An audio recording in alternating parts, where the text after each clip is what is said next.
नमस्कार दोस्तों, welcome back to our YouTube channel Solo Solution. तो कैसे हैं आप सब लोग? उम्मीद करता हूं आप सब लोग अच्छे होंगे। तो आज का सेशन आपने टाइटल नेम पढ़ लिया होगा, एटम्स एंड न्यूक्लियाई, जिसे हम कहते हैं परमाणु तथा नाभिक। तो इस सेशन में हम कवर करने वाले हैं आपका सबसे पहले एटम्स कवर करेंगे, देन उसके बाद न्यूक्लियाई, देन उसके बाद स्पेक्ट्रम या वर्ण विक्षेपण, और लास्ट में आपका टाइप्स ऑफ स्पेक्ट्रम के प्रकार। तो स्टार्ट करते हैं एटम से। तो एटम्स की बात करें, अगर हम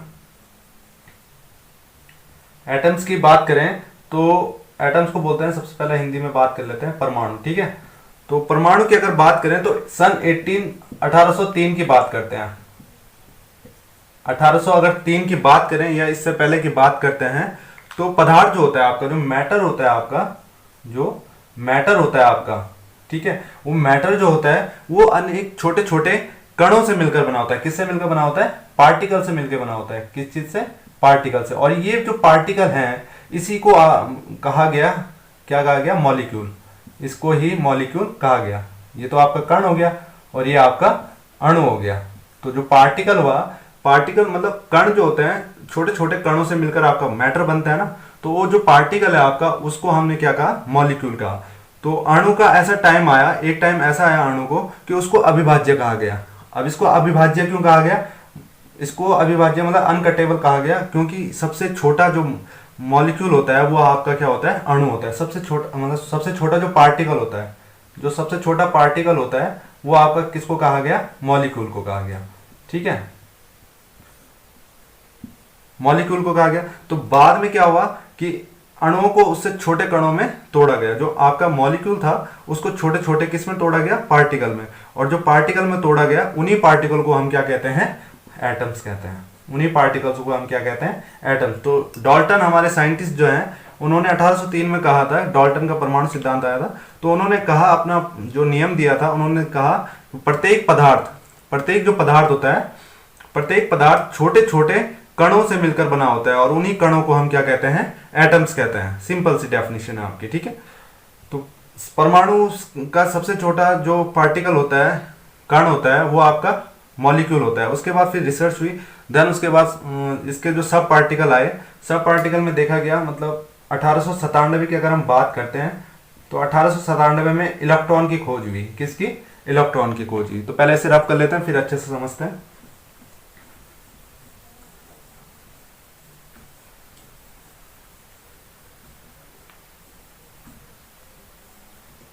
1897 की अगर बात करते हैं, 1897, तो अगर यहां पर इलेक्ट्रॉन की जो खोज हुई है वो किसने करी है? जे जे थॉमसन ने। ठीक है, जे जे थॉमसन साइंटिस्ट ने, इन्होंने इसकी खोज करी है 1897 ईस्वी में। तो अब परमाणु की बात करते हैं, अगर हम एटम्स की अगर बात करें, तो एटम्स तीन कणों से मिलकर बना होता है। किससे? तीन कणों से। आपका एक इलेक्ट्रॉन हुआ, देन आपका प्रोटॉन हुआ, देन आपका न्यूट्रॉन हुआ। इसके बाद जब रिसर्च हुई तो मॉलिक्यूल से भी छोटा पार्टिकल मिला है हमको, इलेक्ट्रॉन, प्रोटॉन, न्यूट्रॉन। ठीक है, तो मॉलिक्यूल तो है ही छोटा पार्टिकल आपका, पर इसके बाद जब रिसर्च हुई तो इलेक्ट्रॉन भी सबसे छोटा पार्टिकल मिल पाया गया। ठीक है, तो इस तरीके से ऋणावेशित कण की खोज हुई, इस तरीके से आपकी पॉजिटिव की धनावेशी की खोज हुई, इसी तरीके से न्यूट्रॉन की खोज भी हुई थी। ठीक है, न्यूट्रॉन बोलते हैं जिसे। तो इसे समझ लेते हैं। अब हम बात करते हैं परमाणु का नाभिक, न्यूक्लियाई की अगर हम बात करें कि न्यूक्लियस क्या होता है, तो देख लेते हैं डायग्राम से, इसे समझते हैं अच्छे से। राइट साइड में आपके डायग्राम भी आ रहे होंगे, तो आप देख सकते हैं, वहां से समझ सकते हैं। अब बात कर रहे हैं परमाणु का नाभिक का। परमाणु का नाभिक, परमाणु का नाभिक, परमाणु का नाभिक की बात करें तो परमाणु की खोज तो सबसे पहले रदरफोर्ड ने करी है। ठीक है, तो इसमें तीन पार्टिकल आपके बताए गए हैं, तीन पार्टिकल जो है आपके, इलेक्ट्रॉन, प्रोटॉन और न्यूट्रॉन। तो इस तरीके से इसकी ये क्या है? ये आपका न्यूक्लियस है। थोड़ा जूम करके हम इसको बड़ा बड़ा बना रहे हैं, थोड़ा समझ आ जाए आपके। ये आपका न्यूक्लियस है। ठीक है, तो न्यूक्लियस है, तो इसमें आपकी दो चीज समाहित होती है, एक प्रोटॉन और एक न्यूट्रॉन। और जो इसकी सेल होती है बाहर की जो ये सेल होती है, इसे हम बोलते हैं सेल, कोष बोलते हैं। क्या बोलते हैं? कोष। तो ये आपका न्यूक्लियस हो गया। और इस सेल में जो ये बाहर की सेल है आपकी, इसमें क्या होता है, इलेक्ट्रॉन घूमते रहते हैं। क्या होता है, इलेक्ट्रॉन घूमते रहते हैं। और प्रोटॉन पे आपका पॉजिटिव चार्ज होता है और न्यूट्रल आपका, मतलब न्यूट्रॉन जो होता है वो आपका न्यूट्रल होता है। ठीक है, तो इस तरीके से ये बताया गया है इसमें। ठीक है, तो इलेक्ट्रॉन और प्रोटॉन की अगर हम बात करते हैं, ये इलेक्ट्रॉन और ये आपका प्रोटॉन है। अगर हम इसकी बात करते हैं तो इसकी संख्या और इसकी संख्या क्या होती है, दोनों की इक्वल होती है। जो जितनी संख्या इलेक्ट्रॉन की होगी उतनी ही संख्या आपकी प्रोटॉन की होगी। तो ये तो हुआ आपका नाभिक का, मैंने आपको बता दिया न्यूक्लियस के बारे में। और नाभिक की खोज जो हुई है वो आपकी 1831 ईस्वी में हुई है। कब हुई है, 1831 ईस्वी में। होपफुली ये चीज दिख रही होगी आपको क्लियरली। तो 1831 में आपके साइंटिस्ट हैं रॉबर्ट ब्राउन। इससे पहले भी हुई थी रॉबर्ट हुक के द्वारा। रॉबर्ट ब्राउन ने 1831 में न्यूक्लियस की खोज की है, नाभिक की खोज। ठीक है, और जैसे हम अभी बात कर रहे थे कि प्रोटॉन की संख्या और इलेक्ट्रॉन की संख्या इक्वल होती है, तो इसे थोड़ा और डीप समझते हैं। तो देख लेते हैं, इसे रब करते हैं पहले।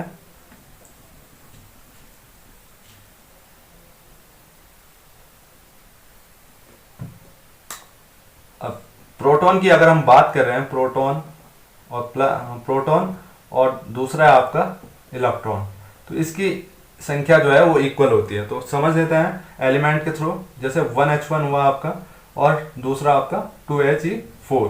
तो ये आपका क्या होता है, एटॉमिक नंबर होता है। ये क्या होता है, एटॉमिक नंबर, जिसे हम बोलते हैं परमाणु क्रमांक, एटॉमिक नंबर। और जो ये पावर में है इसको बोलते हैं हम एटॉमिक मास। एटॉमिक मास मतलब परमाणु भार।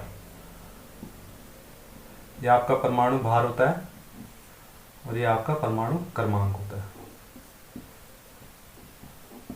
इतना समझ आ गया, दैट्स इट।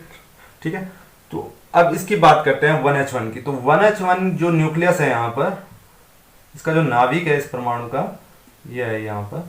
ठीक है, तो ये न्यूक्लियस है। तो यहाँ पे जो आपकी प्रोटॉन की संख्या जो होगी वो आपकी 1 होगी। और जो इसकी सेल होगी वहां पर भी इलेक्ट्रॉन की संख्या कितनी होगी, 1 होगी। तो प्रोटॉन और इलेक्ट्रॉन की संख्या यहाँ पे 1h1 में इक्वल रहेगी। ठीक है, और ये आपका क्या है, न्यूक्लियस है।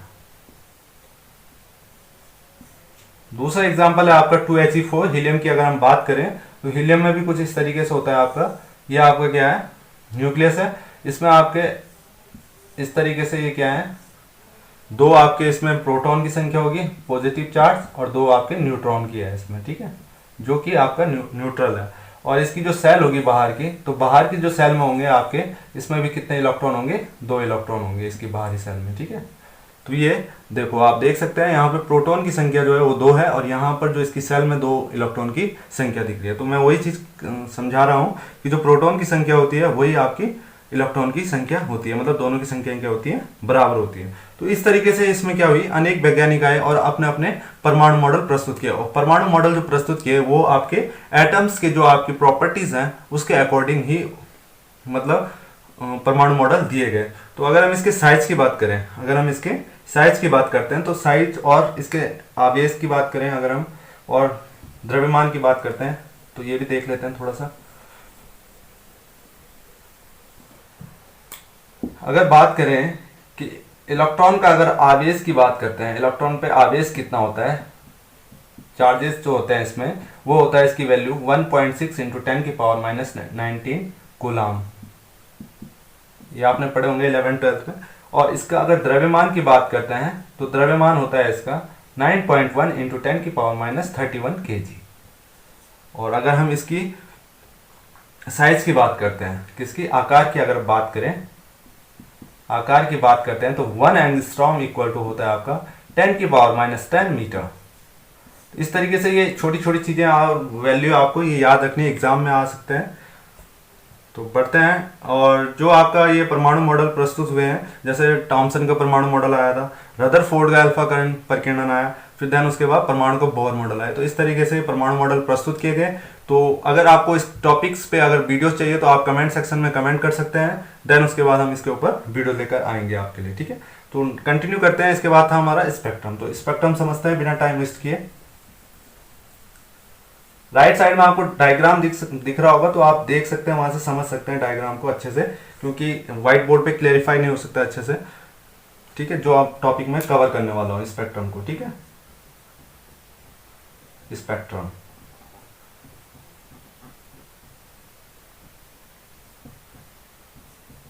तो स्पेक्ट्रम की अगर हम बात करें तो स्पेक्ट्रम एक प्रिज्म है आपके पास। सपोज ये आपका क्या है, एक प्रिज्म है।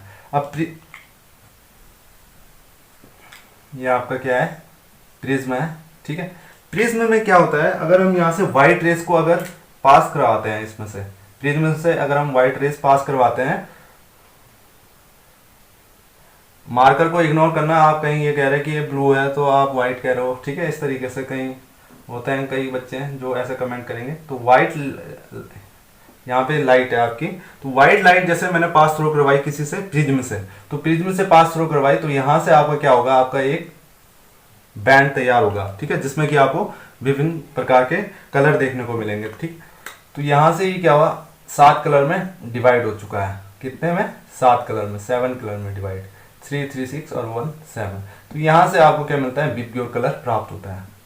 विबग्योर जिसे बोलते हैं violet, indigo, blue, green, yellow, orange और रेड। ठीक है, तो इसमें भी आपको क्या देखने को मिलेगा, जो ये चीज आई है, तो इसकी डेफिनेशन अगर आप समझना चाहते हैं तो समझ लीजिए।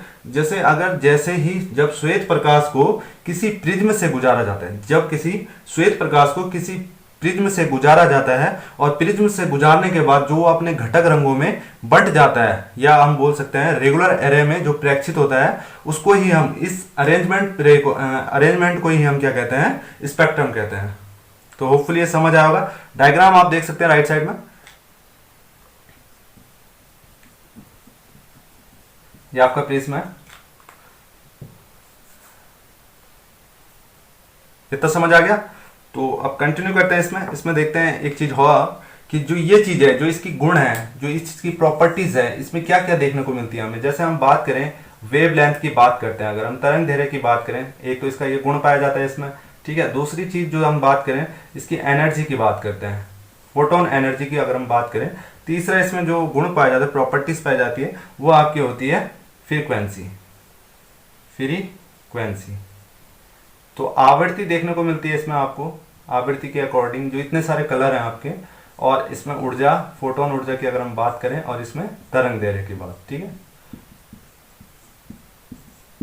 तो ये तो इसकी प्रॉपर्टीज है, ये चीजें आपको इसमें देखने को मिलेगी। तो इसके अकॉर्डिंग ही इसमें हम डिफाइन कर सकते हैं कि किस कलर की वेवलेंथ ज्यादा होती है, किस कलर की फ्रीक्वेंसी ज्यादा होती है, किस कलर की एनर्जी ज्यादा है।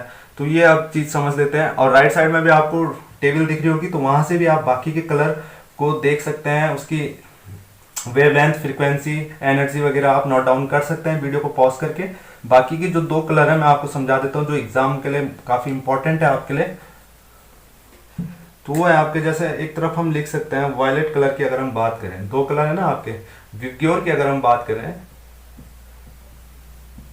विबग्योर की अगर हम बात करते हैं, तो आपका फर्स्ट कलर जो होता है वो वी होता है, और इधर से आपका रेड कलर होता है अंतिम से। ठीक है, लास्ट से अगर हम देखें तो रेड, और यहाँ से शुरू से देखें तो आपका वायलेट कलर है। तो हम 2 कलर की बात करेंगे, वायलेट और रेड की, जो आपके एग्जाम में इंपॉर्टेंट होता है। तो वायलेट की अगर हम बात करें, तो वायलेट कलर हुआ आपका, दूसरा हुआ आपका रेड। तो इसकी अगर वेवलेंथ की बात करते हैं, वेवलेंथ और फ्रीक्वेंसी और देन आपका एनर्जी, ये 3 चीजें इसमें देखने को मिलेगी, वेवलेंथ, फ्रीक्वेंसी और एनर्जी। इसी तरीके से इसमें भी देख सकते हैं हम। तो वायलेट कलर की अगर हम बात करते हैं, वायलेट कलर की, तो उसकी वेवलेंथ जो होती है वो आपकी होती है 380 to 450 nm, 380 to 450 nm, ये इसकी वेवलेंथ होती है वायलेट कलर की। और फ्रीक्वेंसी जो बात करें तो इसकी भी ज्यादा होती है, 668 से लेकर 789 THz। ठीक है, इसकी फ्रीक्वेंसी होती है। और एनर्जी की अगर हम बात करें तो ये होती है आपकी 2.75 से 3.26 इलेक्ट्रॉन वोल्ट। ठीक है, तो ऐसी रेड की। तो वायलेट कलर की अगर हम बात करें तो उसकी वेवलेंथ भी ज्यादा होती है, फ्रीक्वेंसी भी ज्यादा होती है, और एनर्जी भी ज्यादा होती है। और रेड की अगर हम बात करें तो उसकी वेवलेंथ 620 से 750 nm होती है, 400 से आपका 484 हर्ट्ज होता है आपका इसमें। ठीक है, टेराहर्ट्ज। और 1.65 से 2.00 इलेक्ट्रॉन वोल्ट इसकी क्या होती है, फोटोन एनर्जी होती है। तो ये आपके 2 कलर मेन है, वायलेट और रेड। बाकी के कलर आप राइट साइड में देख सकते हैं, वहां से आप नोट डाउन कर सकते हैं सबकी वैल्यूज। ठीक है, तो होपफुली ये समझ आएगा। अब बात करते हैं आपका नेक्स्ट टॉपिक जो था इसमें, स्पेक्ट्रम के टाइप्स के जो प्रकार हैं, मतलब स्पेक्ट्रम के जो प्रकार हैं उस पर हम डिस्कस करते हैं। जल्दी से देखते हैं, नोट डाउन कर लीजिए इसे। अब बात करते हैं स्पेक्ट्रम, टाइप्स ऑफ स्पेक्ट्रम। तो टाइप्स ऑफ स्पेक्ट्रम जो है आपके वो 2 टाइप्स होता है, टाइप्स ऑफ स्पेक्ट्रम। तो ये आपके 2 टाइप्स होते हैं, एक होता है आपका एमिशन स्पेक्ट्रम, एमिशन स्पेक्ट्रम, और देन दूसरा होता है आपका एब्जॉर्प्शन स्पेक्ट्रम, एब्जॉर्प्शन स्पेक्ट्रम। तो हिंदी में इसे बोलते हैं उत्सर्जन स्पेक्ट्रम, और इसको बोलते हैं अवशोषण स्पेक्ट्रम। इतना क्लियर हो गया आपको?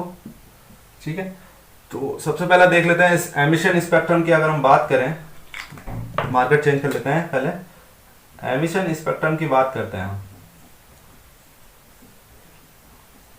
इसको थोड़ा ध्यान से समझना, और जो डायग्राम है आप राइट साइड में देख सकते हैं डायग्राम, वहां से ज्यादा बेटर आपको क्लियर होगा। यहाँ पे उस तरीके से डायग्राम नहीं बनाया जा सकता है, उतने कलर्स का अरेंजमेंट नहीं हो पाया, तो आप राइट हैंड में आप डायग्राम के थ्रू उसको समझ सकते हैं। तो एमिशन स्पेक्ट्रम में होता क्या है? तो एमिशन स्पेक्ट्रम जो है वो आपका डिपेंड करता है परमाणु का बोर मॉडल पे। अब परमाणु का बोर मॉडल क्या है जी? अगर आपने पढ़ा होगा तो उसकी चौथी एजम्पशंस जो है, परिकल्पना जो है इसकी, किसकी? परमाणु के बोर मॉडल की। अगर हम बोर मॉडल की बात कर रहे हैं तो बोर मॉडल ने कहा था, साइंटिस्ट ने कहा था बोर ने, कि जब परमाणु को क्या करते हैं, बाहर से ऊर्जा प्राप्त करते हैं। सपोज कोई गैस है आपकी, ये H2 गैस है, मैं इसको हीट कर रहा हूँ, कोई सी भी, ठीक है, कोई सी भी गैस की बात कर रहा हूँ मैं, ये नहीं कि H2 ही लेना है आपको यहाँ पे, ठीक है, किसी भी गैस की, या कहीं से भी कैसे भी आप इसको एनर्जी ले सकते हैं, कहीं से भी किसी तरीके से, किसी गैस के लिए भी, ठीक है। तो यहाँ से जैसे हमने इसको हीट करा तो इसमें से क्या होगी, एनर्जी निकलेगी, और जब एनर्जी निकलेगी तो इलेक्ट्रॉन जो होगा, जैसे ये आपका न्यूक्लियस है, इसकी ये बाहर की सेल है, ठीक है, ये न्यूक्लियस है और ये इसकी क्या है, बाहर की सेल है। तो यहाँ पर जो इलेक्ट्रॉन होगा, यहाँ पर जो इस कक्षा में इलेक्ट्रॉन होगा इस सेल में, वो क्या होगा, अगर हम इसको हीटअप करेंगे तो ये अपने यहाँ से, मतलब अगर बाहर से एनर्जी ले रहे हैं तो ये क्या कर देगा, अपनी एक्साइटेड स्टेज में आ जाएगा। जो ये इलेक्ट्रॉन है ये उछल कर या यहाँ पर आ जाएगा आपका इधर इसमें, ठीक है, नेक्स्ट वाली सेल में आ जाएगा आपका, जो एक्साइटेड स्टेज होती है आपकी। ये कौन सी स्टेज होगी आपकी, एक्साइटेड, उत्तेजित अवस्था बोलते हैं जिसको, ठीक है। ये आपकी ग्राउंड स्टेज से अगर वो एक्साइटेड स्टेज पे आ जाता है तो जो इलेक्ट्रॉन आया है वो आपका 10⁻⁸ सेकंड तक ही वहां पर ठहरता है। कहां पर, एक्साइटेड स्टेज में। देन उसके बाद वो मूव ऑन कर लेता है अपनी ग्राउंड स्टेज में। तो यही चीज उन्होंने बताई है। और जब ये इस तरीके से एक एनर्जी वो क्या कर लेता है, मतलब उत्सर्जित कर लेता है, तो उसी से मतलब क्या होता है, इस प्रक्रिया में उस दौरान उसको क्या मिलती है, एक विकिरण मिलती है, और विकिरण के रूप में क्या होता है, वहां पे एमिशन होता है उसका, ठीक है। और एमिशन होगा तब उसके बाद वो अगर प्रिज्म पे जाएगा तो किस तरीके से हमें बैंड देखने को मिलता है, किस तरीके से हमें स्पेक्ट्रम देखने को मिलेगा। तो हम देख लेते हैं इसको। इतना नोट डाउन कर लिया होगा आपने, रफ करते हैं इसको, फिर नोट डाउन कर लीजिए जल्दी से।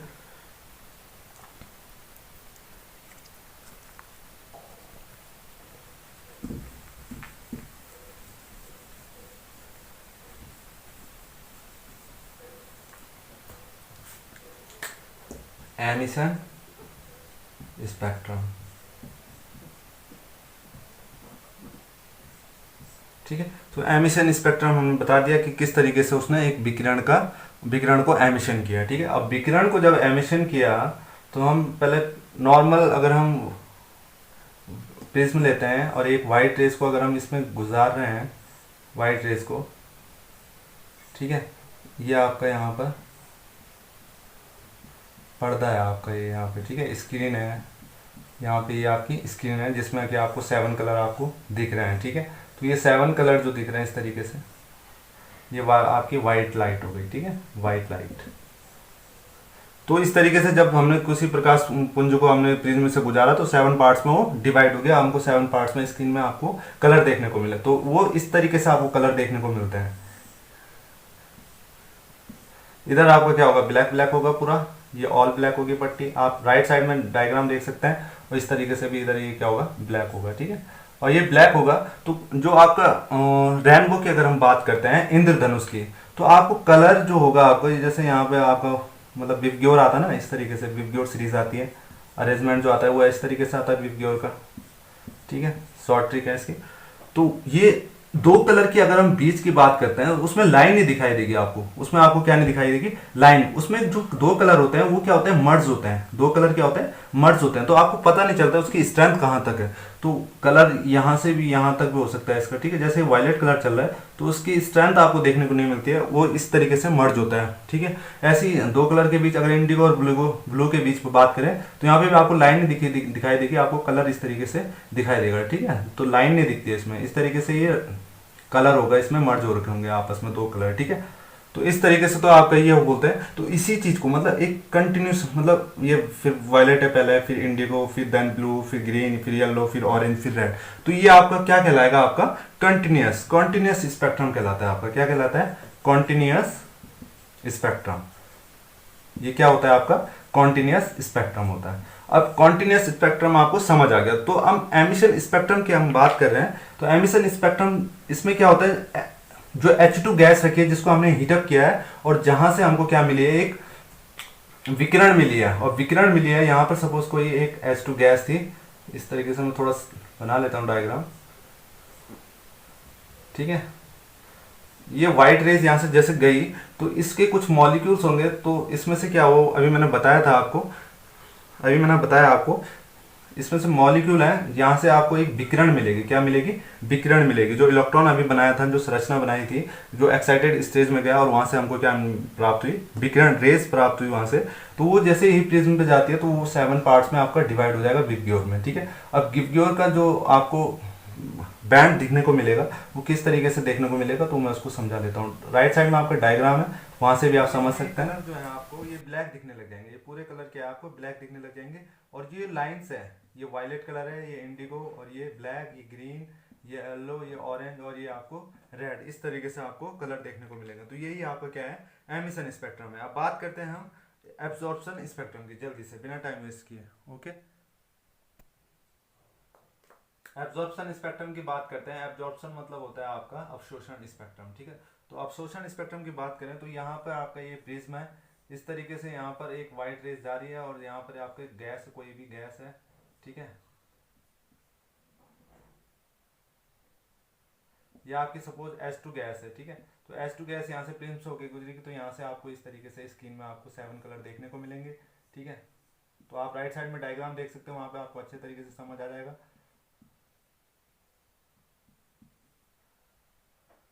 और इसका जो बैंड मिलेगा आपको देखने को, तो इसका बैंड कैसे देखने को मिलेगा आप देख लीजिए, इसमें समझ लेते हैं।